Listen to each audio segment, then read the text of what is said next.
ICC champions ಟ್ರೋಫಿಯ ತಾತ್ಕಾಲಿಕ ವೇಳಾಪಟ್ಟಿ release ಆಗಿದೆ. ಹಾಗಾದ್ರೆ ಭಾರತ ಮತ್ತು ಪಾಕಿಸ್ತಾನ ತಂಡಗಳು ಮುಖಾಮುಖಿ ಯಾವಾಗ?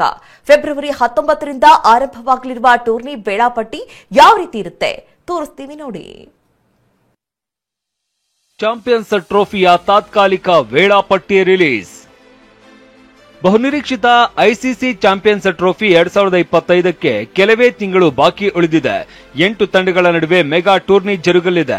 ಈ ಪಂದ್ಯಾವಳಿಗಳಿಗೆ ಪಾಕಿಸ್ತಾನ ತಂಡವು ಆತಿಥ್ಯ ವಹಿಸಿದ್ದರೂ ಭಾರತದ ಪಂದ್ಯಗಳು ದುಬೈನಲ್ಲಿ ನಡೆಯಲಿದೆ. ಐಸಿಸಿ ತೀರ್ಪಿನಂತೆ ಹೈಬ್ರಿಡ್ ಮಾದರಿಯಲ್ಲಿ ನಡೆಯಲಿದೆ.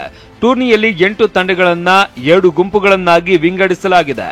ಕರಾಚಿ, ಲಾಹೋರ್ ಮತ್ತು ರಾವಲ್ಪಿಂಡಿ ಕ್ರಿಕೆಟ್ ಮೈದಾನದಲ್ಲಿ ಪಂದ್ಯ ನಡೆಯಲಿದೆ.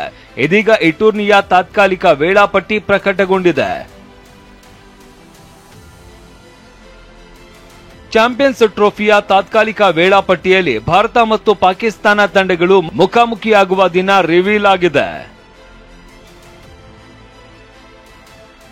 ವರದಿಗಳ ಪ್ರಕಾರ ಭಾರತ ಮತ್ತು ಪಾಕಿಸ್ತಾನ ಎ ಗುಂಪಿನಲ್ಲಿ ಇರಲಿದೆ. ಇನ್ನು ಫೆಬ್ರವರಿ 20ರಂದು ಭಾರತ ಮತ್ತು ಬಾಂಗ್ಲಾ ತಂಡಗಳ ನಡುವೆ ಪಂದ್ಯ ನಡೆಯಲಿದೆ. ನಂತರ ಫೆಬ್ರವರಿ 23ರಂದು ಭಾರತ ಪಾಕಿಸ್ತಾನ ತಂಡಗಳ ಹೈ ವೋಲ್ಟೇಜ್ ಪಂದ್ಯ ನಡೆಯಲಿದೆ. ಇನ್ನು ಮಾರ್ಚ್ 2ರಂದು ಭಾರತ ನ್ಯೂಜಿಲೆಂಡ್ ಪಂದ್ಯ ನಡೆಯುವ ಬಗ್ಗೆ ತಾತ್ಕಾಲಿಕ ವೇಳಾಪಟ್ಟಿ ಹೊರಬಿದ್ದಿದೆ.